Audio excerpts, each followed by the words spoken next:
কারবো না হরবো কি বাবা, পাশের বাড়ি সবাই দরকার বাড়িতে মাই বলাইছে আব্বা আমি গরু কিনবেন না, আমি গরু কিনবো কিনটা আল্লাহ বাড়াই যাবো গরিব মাই বলার বুঝাই বাবা। রাত পরে তো এই বাজার যে রাত দিন জিনিসগুলো যে খাও তেল পেঁয়াজ আলু তেল এই তো আমরা কিনতে পারি না অভাবে, তো গরু কিনবি কিনটা। তোর মনটা একটু খারাপ না, কারণটা মনটা খারাপ থাকবে না তা কি কন দি আমনে ওই যে আল্লাহ মোকে তো গরিব বেনাই লেখা গরিব তো আমি গরিব আন্ন এই যে সামনে কোরবানি আইছে সবাই কোরবানি দেবে মোরা যারা গরিব আছি মোরা তো তার মন রাস্তা চলার পথে ছোট বড় বন্ধু বান্ধব সবাই জিয়ায় কিরে তোরা কোরবানি দিবি না এই গেলে যখন মুখতে না কথাটা বাইরে না মনে চাই কি গলায় ধরে দিয়ে মরিয়ে যায় বাবা। তুই গরিব আমিও তো গরিব, তাহলে কোরবানি তো আর সবাই দেবে না। না কোরবানি 5 জনে দেবে 10 জনের মনে করে গোস্ত বিলেই দেবে হেয়ে সবাই খাইবে, কথা বুঝো না? তারপর মন খারাপের কিছু না, তোর যে মন খারাপ আমারও তো এই একই কায়দা। আমি ঘরে গেলে খালি মাইয়ে যে আব্বা কোরবানি দেবেন না, ওলাই যে আব্বা কোরবানি দেবেন না, বউ কোরবানি দেবেন না, আমার অথচ আমার কাছে তো টাকা নাই। দেশে এত মনে করে দ্রব্যমূল্যের দাম হেইয়া কিনবো না মনে করে কোরবানি দিব, কথা বুঝো না? রাত করলে মনে নুন পান্তা ঘুরায়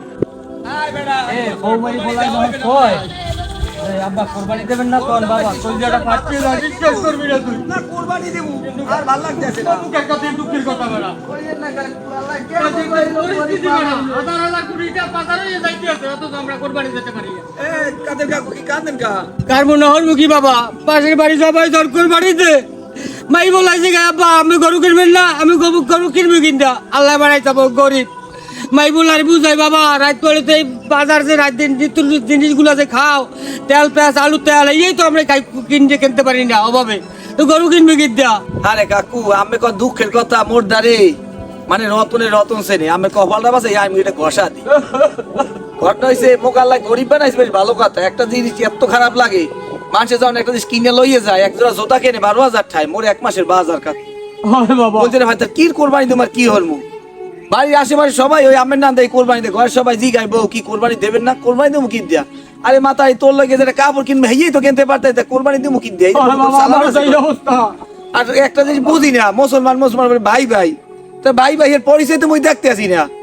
এই দেশে যারা শিল্পপতি কোটিপতি আছে হ্যাঁ আল্লাহ কেমন জানি কোটিটা বানায় আর মোরা যে খয়রাতি মোগ আর খয়রাতিটা মোসাফির বানায় আসলে বুঝি না আল্লাহর এই বিষয়টা কেমন। আল্লাহ তো বলছে আমি অতি উত্তম পরিকল্পনাকারী। আর বাবা কম কি দুঃখের কথা কেউ তার কইতে পারি না।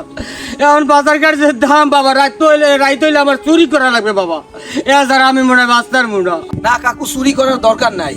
আল্লাহ নবী রাসূল পাক সাল্লাল্লাহু আলাইহি ওয়াসাল্লাম আমি যার নেতা মাঝি হারি আল্লাহ দুনিয়ার বুকে এতিম হয়ে পাঠাইছে গরিব হিসেবে পাঠাইছে জানি গরিবের দুঃখ বোঝে। আর বাংলাদেশের বর্তমান যে প্রেক্ষাপট যারা অনেক শিল্পপতি কোটিপতি অনলাইন মিডিয়ায় ঢুকলি দেয় 1,000 কোটি 2,000 কোটি টাকা এদেশেরটা উদাসে লয়ে গেছে যার জন্য আমরা দুর্ভিক্ষের মধ্যে বিচার করতে আসি। দ্বিতীয় কথা হইলে ওই আমের পাড়া পুতায় ঘষাঘষি মরিচের অবস্থা সে কথা না এদেশে বড় লোক মরবে না খয়রাতি মরবে না খয়রাতি চাল যাই ওকে বাসায় দেখাই ও বাসায় দেখ মরবো মোরা মধ্যবিত্তরা না পারবো ভিক্ষা করতে না পারবো চুরি করতে কথা কি বলছেন। তো আল্লাহর দ্বারে বিচার দিই মগো যারা কষ্ট দেয় আল্লাহ জানি হ্যাঁ কষ্ট দেয়। আর আরেকটা জিনিস আমার মাথায় ধরে না রাসূল পাক সাল্লাল্লাহু আলাইহি ওয়াসাল্লাম বলছে মুসলমান ভাই ভাই তা কই ভাই কোনো পরিচয় তো আমি পাই না। এই যে দেয় নামে আমার যেমন সন্তান আছে আমার প্রতি যেন মন মায়া মোর দুঃখ মাইয়া বলে আছে মোর তো এই প্রতি মাইয়া তো অগো যে এত টাকা পয়সা লই যাবে যাইতে হবে খালি হাত কয় বলে তো এত সম্পত্তি আর করবে কি কারণ এই যে কষ্ট দিতে আছি। আচ্ছা কাকু আমি একটা কম দেই আগামী 100 বছরে আমরা মোরা যারা বাইসে আছি কেউ থাকবো নতুন একটা প্রজন্ম আইবে না তো এই সম্পত্তি তো হইবে কি কন এই যে টাকা পয়সা লই গেছে আজকে আমি সোয়ের পানি আমি হালাইতেছি এটা আল্লাহর বিচার কাটগুয়া দাঁড়াইবে না। আজকে যে বেতন পাই যে কাম কাজ করি এই যদি বাজারের গতি দাম যদি একটু কম হইতে তা মোরা আমরা সবাই মিলিয়ে একটা গরু জবাই দিয়ে আল্লাহ রাস্তায় আল্লাহ রাজি করে দিতে পারতাম না। এখন ঘটনা সর্বশেষ কথা হইলে কি জানেন আল্লাহ তার নিয়াত করি মরতে দিতে পারতাম যে মুখে দেওয়ার যে ইচ্ছা আল্লাহ জানি এই হিসেবে মুখটা কবুল করিয়ে নেয়। আর ওরা সুদ ঘুষ হারাম পয়সা মুখটা মারিয়ে দিয়ে এবার কবুল করিয়া নেবে কিনা আল্লাহ এটা ভালো জানে। ওরা আবার মোবাইলে ছবি তুলে গোস্ত দেয় আমরা এই গোস্ত দিয়ে মানবতার ভেরিয়ে গেলাম আল্লাহ ওকে বিচার করুক। যারা বাংলাদেশে তা বিদেশে লইয়ে যায় মোকে কষ্ট দেয় ওকে আল্লাহ বিচার করুক। কাকু কর মতো কোনো ভাষা নেই মোকে গরিবের একমত আল্লাহ ছাড়া আপন কেউ নাই। কাকু আমিও বাড়ি যান মুই বাড়ি যাই মোকে আল্লাহ ছাড়া কোনো উপায় নাই। আচ্ছা ভালো থাকেন কাকু দেখছো সবাই একই অবস্থা কেউ কোরবানি যেতে পারতে আছে না।